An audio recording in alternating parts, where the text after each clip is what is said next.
এক যুবক এসে বললেন, ইয়া রাসূলুল্লাহ ইযান লি বিযিনা, হে নবী আপনি আমাকে জিনার অনুমতি দিন, জিনার অনুমতি দিন। ফা আকবালাল কওমু আলাইহি ফাজাজারুহু মাহমাহ, সাহাবারা ধমকাতে লাগলাই, বেয়াদব, লজ্জা শরমের মাথা খেয়ে কি বলো এগুলো তুমি নবীর সামনে, জিনার অনুমতি দাও। ওয়ালা তাকরাবুজ জিনা, আল্লাহ বলেন জিনার কাছেও যেও না, ব্যভিচারের কাছেও যেও না, তুমি নবীর সামনে এসে এই পাপের অনুমতি চাও। রাসূল ইসলাম কিছু বললেন না।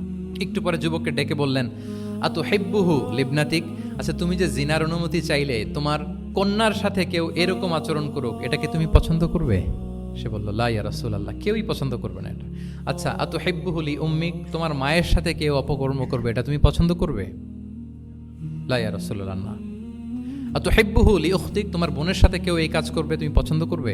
সে বলে না। ঠিক তখন রাসূল সাল্লাল্লাহু আলাইহি ওয়াসাল্লাম বললেন, তুমি যে এই কাজের অনুমতি চাইলে, যার সাথে তুমি জিনায় লিপ্ত হবে, সে তো কারো না কারো মা, কারো না কারো বোন, কারো না কারো আদরের কন্যা, তাহলে কিভাবে তুমি এটা করতে চাও? যুবক লজ্জিত হয়ে গেল, এত লজ্জিত হলো, রাবি বলতেছে ফালাম ইয়াকুন বা'দা যালিকাল ফাতা ইয়ালতাফিতু ইলা শাই, ওই রাবি বলতেছে এরপরে কোনোদিন এই যুবকরা ডানে বায়ে তাকাতেও দেখি নাই, স্ট্রেইট হাঁটতো। সুবহান। রাসূল ইসলাম দোয়া করেছিলেন তার জন্য, আল্লাহুম্মা গফির যামবাহ ওয়া তাহহির কলবাহ ওয়া হাসসিন ফারজাহ, আল্লাহ তুমি তার গুনাহ মোচন করো, পাপ মোচন করো, আল্লাহ তুমি তার অন্তরকে পরিশুদ্ধ করো, আল্লাহ তুমি তার চরিত্রকে নিষ্কলুষ করে দাও।